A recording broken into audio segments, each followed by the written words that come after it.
আসসালামু আলাইকুম রহমতুল্লাহ। প্রিয় শিক্ষার্থী বন্ধুরা, আশা করি প্রত্যেকে ভালো আছো। আজকের ভিডিওতে আলোচনা করব গণসংখ্যা নিবেশন সারণী হতে কিভাবে অজীব রেখা অঙ্কন করা যায়। আমি নবম দশম শ্রেণীর গণিত বইয়ের সপ্তদশ অধ্যায় পরিসংখ্যান অধ্যায়ের 343 পৃষ্ঠা 10 নম্বর যে সমস্যাটি রয়েছে, দশম শ্রেণীর 50 জন শিক্ষার্থীর গণিত বিষয়ে প্রাপ্ত নম্বরের গণসংখ্যা নিবেশন সারণী দেওয়া হলো।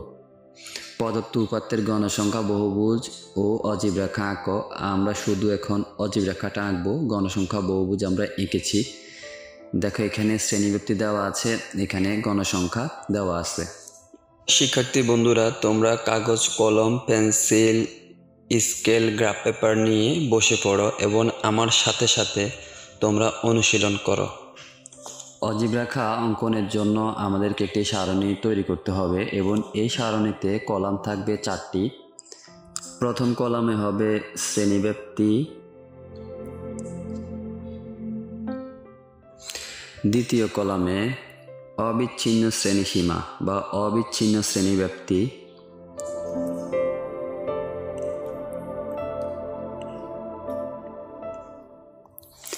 তৃতীয় কলামে হবে গণসংখ্যা, চতুর্থ কলামে হবে ক্রমযোজিত গণসংখ্যা,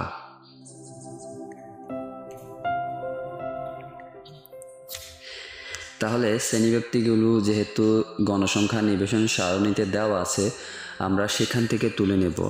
প্রথম শ্রেণী আছে 31 থেকে 40, দ্বিতীয় শ্রেণী 41 থেকে 50, তৃতীয় শ্রেণী 51 থেকে 60, এরপরে আছে 61 থেকে 70, 71 থেকে 80, 81 থেকে 90, 91 থেকে 100। গণসংখ্যা আছে 6, 8, 10, 12, 5, 7, 2। তাহলে এবার আমরা শ্রেণীব্যক্তি থেকে অবিচ্ছিন্ন শ্রেণীব্যক্তি লিখে ফেলব। এই শ্রেণীব্যক্তির নিম্নসীমায় আছে 31, এই 31 থেকে 1 বিয়োগ করে পেলাম আমরা 30, আর এখানে উচ্চসীমা আছে 40। উচ্চসীমা যেভাবে আছে এইভাবে থাকবে, প্রত্যেকটা শ্রেণীর এইভাবে হবে। প্রত্যেকটা শ্রেণীতে আমরা এইভাবে করব। দেখো, এখানে আছে নিম্নসীমা 41, তাহলে এখানে 41 থেকে 1 বিয়োগ করলে কত হয়? 40। এরপরে আছে উচ্চসীমা 50। এইভাবে প্রত্যেকটি শ্রেণীর নিম্নসীমা থেকে আমরা 1 বিয়োগ করে করে লিখব। তাহলে 51 থেকে 1 বিয়োগ করলে হয় 50, 60, 70। আবার এখান থেকে 71 থেকে 1 বিয়োগ করলে 70, উচ্চসীমা 80। আবার 81 থেকে 1 বিয়োগ করলে 80, উচ্চসীমা 90। আবার নিম্নসীমা 91 থেকে 1 বিয়োগ করলে হয় 90, উচ্চসীমা আছে 100। এবার দেখো, এই শ্রেণীব্যক্তিগুলি কিন্তু এখন অবিচ্ছিন্ন শ্রেণীসীমা হয়ে গেছে বা অবিচ্ছিন্ন শ্রেণীব্যক্তি হয়ে গেছে। এই যে দেখো, 30 থেকে 40, আবার 40 থেকে 50, 50 থেকে 60, 60 থেকে 70, অবিচ্ছিন্ন। আর এখানে কিন্তু বিচ্ছিন্ন। দেখো, 31 থেকে 40, 41 থেকে 50, 40 এবং 41-এর মাঝখানে যে গ্যাপটা, এই গ্যাপটা কিন্তু এখানে রয়ে গেছে, আর এখানে কিন্তু এই গ্যাপটা নাই। তাহলে এটা হচ্ছে বিচ্ছিন্ন, আর এটা হচ্ছে কি, এই শ্রেণীব্যক্তিটা হচ্ছে কিন্তু বিচ্ছিন্ন শ্রেণীব্যক্তি, আর এটা হচ্ছে কি অবিচ্ছিন্ন শ্রেণীব্যক্তি। আচ্ছা, এবার আমরা গণসংখ্যা থেকে ক্রমযোজিত গণসংখ্যা লিখব। প্রথম শ্রেণীর গণসংখ্যা আছে 6, আমরা লিখব। দ্বিতীয় শ্রেণীর গণসংখ্যা আছে 8, 8 আর 6 যোগ করলে কত হয়? 8 আর এই 6 যোগ করলে কত হয়? 14। আমরা এখানে 14 লিখব। 14 আর 10, তৃতীয় শ্রেণীর গণসংখ্যা আছে 10, আর এই 14 যোগ করব, কত হবে? 24। আবার চতুর্থ শ্রেণীর গণসংখ্যা 12, 12 আর এই 24 যোগ করব, কত হবে? 36। আবার পঞ্চম শ্রেণীর গণসংখ্যা আছে 5, 5 আর 36 যোগ করব, হবে 41। আবার ষষ্ঠ শ্রেণীর গণসংখ্যা আছে 7, তাহলে এই 7 আর 41 যোগ করলে হবে 48। আবার সর্বশেষ শ্রেণীর গণসংখ্যা আছে 2, 2 আর 48 যোগ করলে হবে 50। দেখো শিক্ষার্থী বন্ধুরা, 6 এর 6, 8 আর 6 যোগ করলে কত হয়? 14, 8, 6, 10 যোগ করলে কত হয়? 24, 6, 8, 10, 12 যোগ করলে কত হয়? 36। 6, 8, 10, 12, 5 যোগ করলে হয় 41। 6, 8, 10, 12, 5, 7 যোগ করলে হয় 48। 6, 8, 10, 12, 5, 7, 2 যোগ করলে হয় 50। ব্যাস, অজীব রেখা অঙ্কনের জন্য আমাদের যে প্রয়োজনীয় সারণী আমরা তৈরি করে ফেলেছি। এবার আমরা চক কাগজ নিয়ে আমরা অজীব রেখা আঁকব। আমি একটি চক কাগজ নিলাম। এবার এই চক কাগজের নিচের দিকে আমরা আড়াআড়িভাবে একটি রেখা টানব। রেখাটির দুই মাথায় দুটি তীর চিহ্ন দেব এবং ডান পাশের মাথায় লিখব এক্স ও বাম পাশের মাথায় লিখব এক্স প্রাইম। এবার গ্রাফ পেপারের বাম দিকে একটি রেখা টানব উলম্বভাবে। গ্রাফ পেপারের বাম পাশে বা বাম দিকে আমরা উলম্বভাবে একটি রেখা টেনেছি।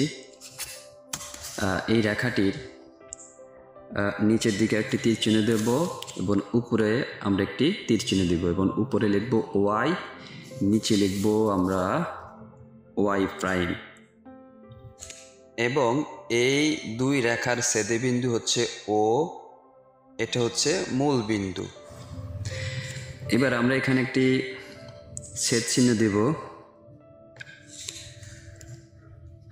এক্স অক্ষ বরাবর আমরা অবিচ্ছিন্ন শ্রেণী স্থাপন করব। তাহলে দেখো এখানে হচ্ছে আমরা প্রথমে অবিচ্ছিন্ন শ্রেণীর আমাদের প্রথমে রয়েছে 30, আমি এখানে লিখলাম 30, এরপরে 40, এই যে 10 ঘর পর পর 40, এরপরে 50, তারপরে হচ্ছে 60, 70, 80, 90, 100।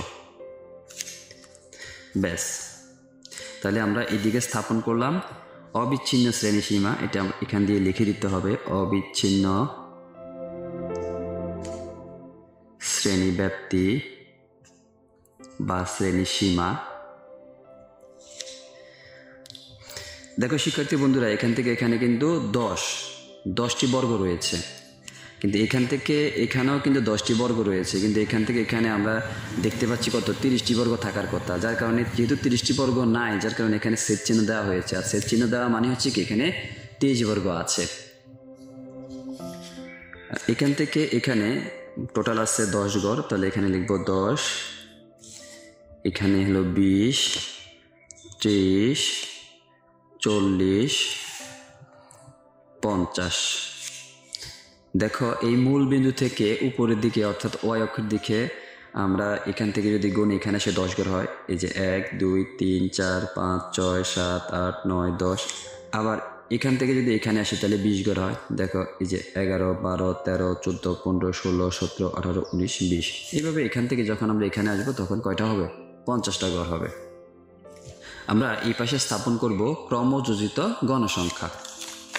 আমরা চক কাগজে অজীব রেখা অঙ্কনের সময় অবশ্যই খেয়াল রাখবো অবিচ্ছিন্ন শ্রেণীসীমার যে উচ্চসীমা আছে, উচ্চসীমা বরাবর আমরা কিন্তু ক্রমযোজিত গণসংখ্যাগুলো স্থাপন করব। তাহলে এখানে উচ্চসীমা আছে 40, এ বরাবর ক্রমযোজিত গণসংখ্যা আছে কত? 6। তাহলে এই 40 বরাবর আমরা কিন্তু 6 ঘর উঠবো উপরের দিকে।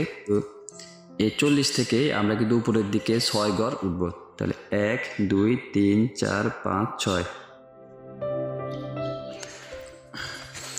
এবার তাহলে 50 বরাবর আমাদেরকে যেতে হবে 14 ঘর, অর্থাৎ 14 বর্গ। তাহলে আমরা দেখি 50 থেকে 14 ঘর যাই। 1, 2, 3, 4, 5, 6, 7, 8, 9, 10, 11, 12, 13, 14। এই যে 50 থেকে 14 ঘর হচ্ছে এখানে। তারপরে তৃতীয় শ্রেণীর অবিচ্ছিন্ন শ্রেণীব্যাপ্তি আছে কত? 7।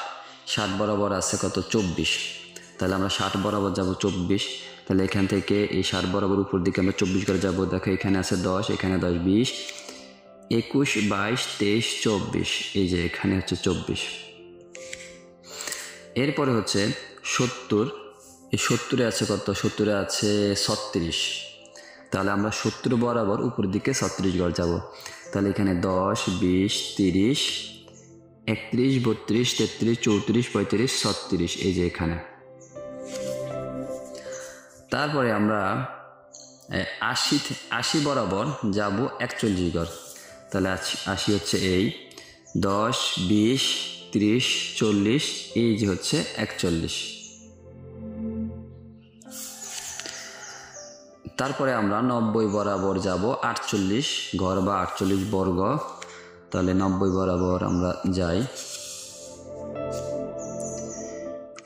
10, 20, 30, 40, 50, এখানে 50, তার মানে 2 কম, এখানে 48। তারপরে 100 বরাবর যেতে হবে 50 ঘর। তাহলে 10, 20, 30, 40, 50, এই যে 50 ঘর। স্কেল এখানে ব্যবহার করা যাবে না, মুক্ত হাতে আমরা এটা কি এই বিন্দুগুলো সংযোগ দেবো। আর এই বিন্দুগুলো সংযোগ দিলেই এটা হয়ে যাবে অজীব রেখা। তাহলে এই যে এখান থেকে আমরা বিন্দুগুলো সংযোগ দিচ্ছি।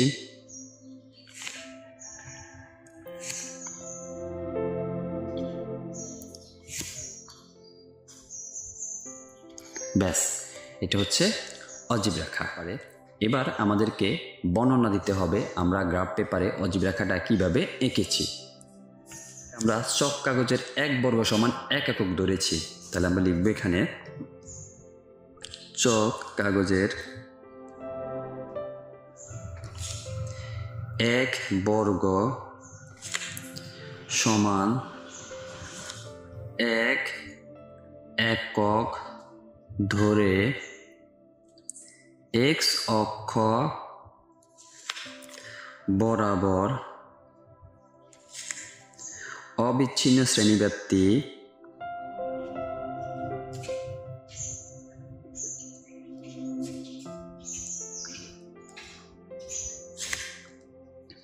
এবং y অক্ষ বরাবর ক্রমযোজিত গণসংখ্যা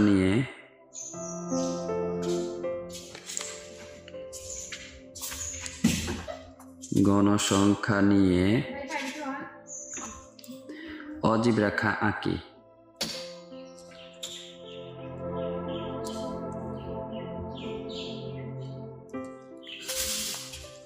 দেখো শিক্ষার্থী বন্ধুরা, আমরা এই যে চক কাগজের 1 বর্গ সমান কিন্তু আমরা 1 এককই ধরেছি। 30 থেকে 40, এখানে 10 বর্গ। দেখো এখানে কিন্তু 10 বর্গই রয়েছে। এবং এই x অক্ষ বরাবর অবিচ্ছিন্ন শ্রেণীব্যাপ্তি, দেখো আমরা এখানে অবিচ্ছিন্ন শ্রেণীব্যাপ্তিগুলো এখানে দিয়েছি। এবং y অক্ষ বরাবর ক্রমযোজিত গণসংখ্যা, দেখো এখানে কি y অক্ষ বরাবর ক্রমযোজিত গণসংখ্যা আমরা স্থাপন করেছি। আর এই যে মূল বিন্দু থেকে 30 পর্যন্ত এই যে ঘরগুলো এখানে আসে বোঝাতে আমরা কিন্তু ছেদ চিহ্ন ব্যবহার করেছি। তাহলে এটাও আমাদেরকে লিখে দিতে হবে। মূল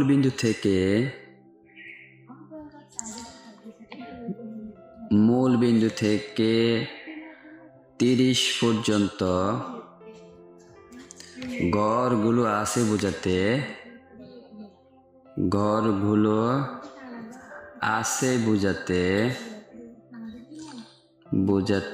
ছেদ চিহ্ন ব্যবহার করা হয়েছে।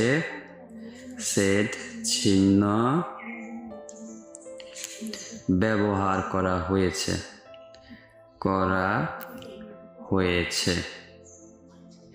শিক্ষার্থী বন্ধুরা, তাহলে আমাদের অজীব রেখা আঁকা হয়ে গেল। শিক্ষার্থী বন্ধুরা, আশা করি আজকের ভিডিওটি তোমাদের কাছে ভালো লেগেছে। তোমাদের প্রত্যেকের সুস্বাস্থ্য এবং দীর্ঘায়ু কামনা করে বিদায় নিচ্ছি। আসসালামু আলাইকুম ওয়া রাহমাতুল্লাহ।